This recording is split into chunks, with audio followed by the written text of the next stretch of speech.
Doctor Toshika रिजोरा, आपके पास आते हुए मुख्यमंत्री योगी आदित्यनाथ के लिए कैसा रहने वाला है साल 2026?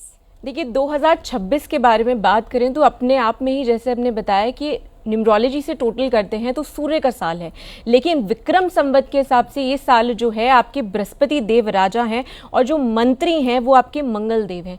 ऐसी स्थिति में अगर योगी आदित्यनाथ की कुंडली को यहाँ पे कंपेयर किया जाए तो उनके लिए 2026 जो है काफ़ी प्रोडक्टिव यहाँ पे होता हुआ नजर आ रहा है।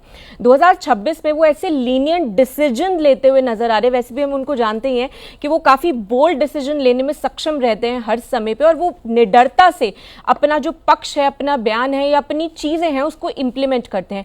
2026 में सपोर्टिव हैंड्स मिलते हुए नजर आ रहे हैं योगी आदित्यनाथ को, एंड डेफिनेटली कोई वो मेजर डिसीजन लेंगे मासेस के लिए और सबसे ज्यादा सनातन धर्म के लिए।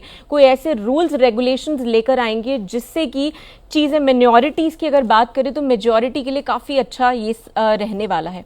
और मैं यहाँ पे एक चीज और बोलना चाहूंगी यहाँ पे कि अगर हम 2026 को लेते हैं और भारत की कुंडली के लिहाज से अगर हम देखते हैं तो यहाँ पे जो लगन बनता है 2026 का, वो आपका लगन बनता है यहाँ पे 6 नंबर की कुंडली बनती है, और इस समय पे 4th हाउस में आपके 4 ग्रह जो हैं वो यहाँ पे विराजमान हैं और 4th हाउस और 10th हाउस का एक्सचेंज हो रहा है। ये स्थिति जब भी ऐसी होती है तो दिखाती है जो प्रेजेंट गवर्नमेंट है वो जरूर स्टे करने वाली है। और मैं इतना भी बोलना चाहूंगी, योगी आदित्यनाथ जो हैं वो मुझे सेंटर में आते हुए बहुत जल्दी यहाँ पे दिख रहे हैं, तो 2026 उनके लिए काफी प्रोग्रेसिव रहने वाला है। शत्रु जो है वो कोशिश करेंगे उन्हें गिराने की, लेकिन उनको कोई ना कोई ताकत जो है वो उनको बल देती हुई नजर आ रही है गोचर के लिहाज से, एंड डेफिनेटली वो बहुत अच्छा करने वाले हैं। ठीक है, अब मैं आचार्य राज मिश्रा जी आपके पास आते हुए, अब योगी आदित्यनाथ के लिए साल 2026 बहुत अच्छा रहने वाला है, तो अखिलेश यादव के लिए कैसा रहने वाला है? क्योंकि 2017 से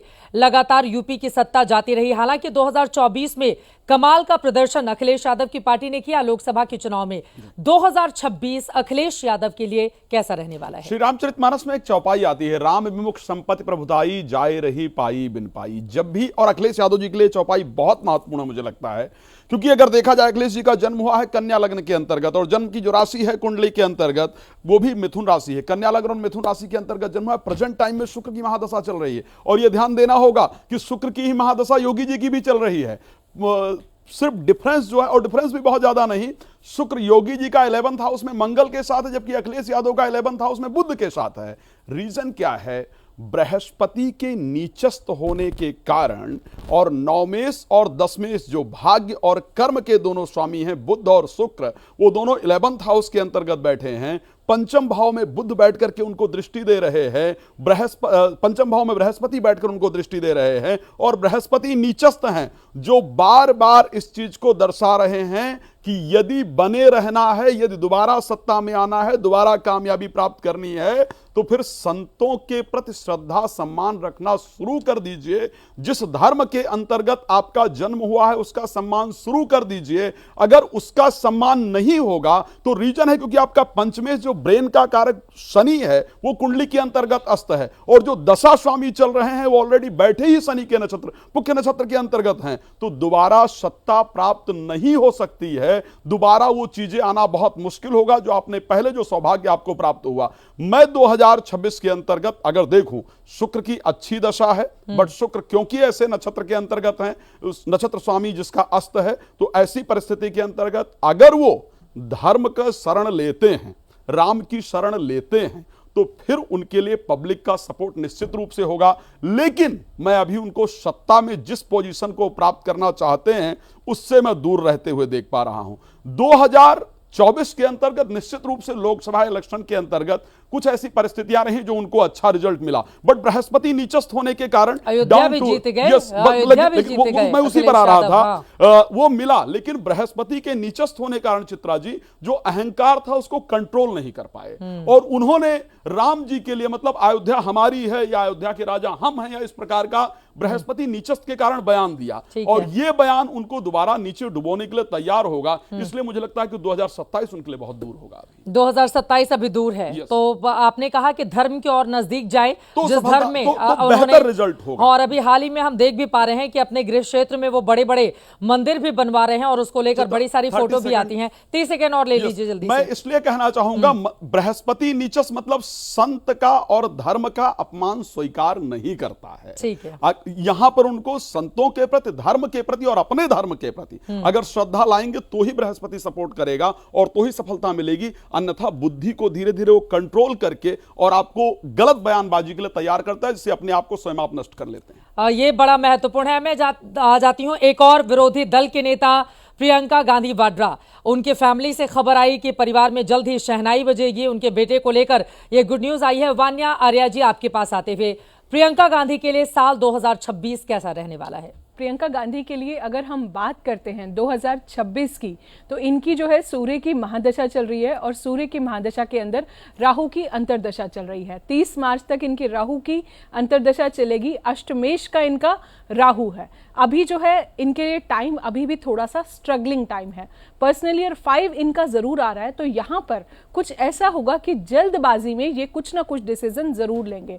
इनकी कुंडली में नीचस्थ का चंद्रमा है, चंद्रमा नीच का है, यानी कि इमोशनल लेवल पर कुछ ऐसा डिसीजन ये जरूर लेंगे जो इनके हित में नहीं होगा, जो इनके फेवर में नहीं जाएगा, और जल्दबाजी भी रहेगी। ट्रैवलिंग जो है इनकी 2026 में बहुत ज्यादा बढ़ने वाली है। हालांकि जो है इनका एंजल नंबर जो है वो 1 है। अगर ये 1 को अपने साथ रख के चलते हैं तो इनको लाइफ में काफी ज्यादा फायदा होगा। सूर्य की महादशा चल रही है, लेकिन नाड़ी नक्षत्र में जो इनके कोऑर्डिनेट्स है सूर्य के, कुछ बहुत खास नहीं है, जो 2, 3, 5 और 7 है। तो मुझे इनको यही सजेशन देना है, जितना ज्यादा आप अपनी लाइफ में ग्रीन कलर को यूज करेंगे, प्रकृति से अगर ये ज्यादा जुड़ती हैं, पेड़ पौधे एनवायरनमेंट पर अगर ये और ज्यादा काम करती हैं, तो आने वाला साल जो है इनको काफी ज्यादा अच्छे रिजल्ट्स देगा। न्यूमरोलॉजी की दृष्टि से 2 नंबर जो है इनका स्ट्रगलिंग नंबर है। अगर ये अपने स्ट्रगलिंग नंबर को थोड़ा सा अवॉइड करते हैं, 2 नंबर के लोगों से अगर ये थोड़ा सा बच के रहती हैं, तो ये साल इनको काफी ज्यादा अच्छे रिजल्ट्स देगा।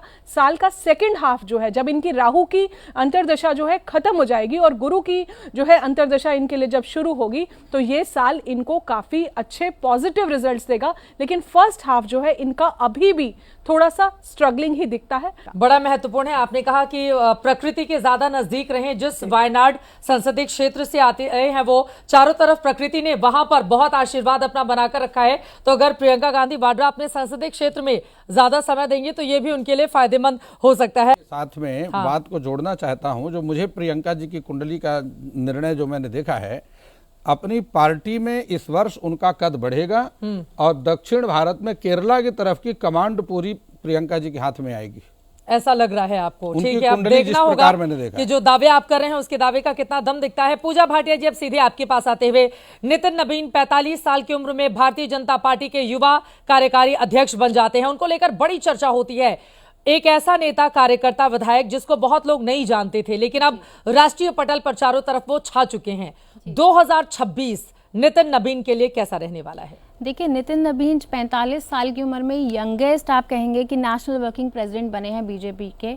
उनकी अगर मैं डेट ऑफ बर्थ देख रही हूँ तो 23 मई 1980, और उनकी कुंडली की यदि मैं बात करती हूँ तो जो नेट पे अवेलेबल मिली है वो सिंह लगन की कुंडली है, और लगन में ही 5 ग्रह हैं उनके, राहु, मंगल, शनि, गुरु और चंद्रमा। और लग्नेश जो है वो दशम भाव में बुध के साथ बुधादित्य योग बना रहा है। बहुत ही स्ट्रॉन्ग प्रबल राजयोग होता है जब लग्नेश दशम भाव में आ जाता है। और दशम भाव का स्वामी जो शुक्र है वो 11वें भाव यानी कि लाभ भाव में विराजमान है। तो ओवरऑल इनकी कुंडली बहुत स्ट्रॉन्ग दिखा रही है। और अगर मैं देख पा रही हूँ कि जो इनका जो 9वें भाव का स्वामी जो भाग्येश है वो भी लगन में आके विराजमान है। और जब इंसान का राहु लगन में आता है ना, तो राहु लगन वाले को हराना बहुत मुश्किल हो जाता है, और वो बहुत अच्छे तरीके से, स्ट्रॉन्ग तरीके से अपनी हर चीज इंप्लीमेंट करने के लिए सक्षम रहते हैं।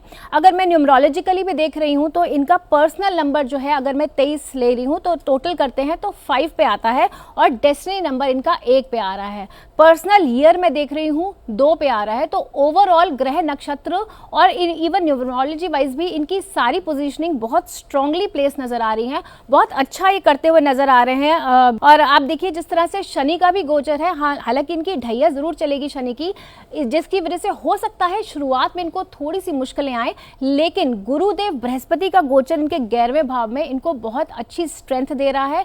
ये अपनी पार्टी को नेक्स्ट लेवल पे लेके जाएंगे और नई नई चीजें इंप्लीमेंट करते हुए नजर आ रहे हैं। ये बड़ा दिलचस्प है। देखिए बिहार का एक लाल कैसे कमाल करने जा रहा है 2026 में, और यकीनन उनकी कुंडली ही बहुत ज्यादा स्ट्रांग होगी।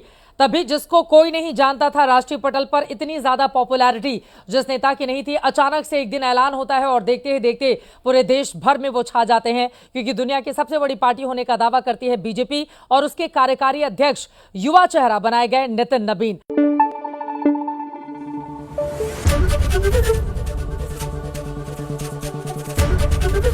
एबीपी न्यूज आपको रखे आगे।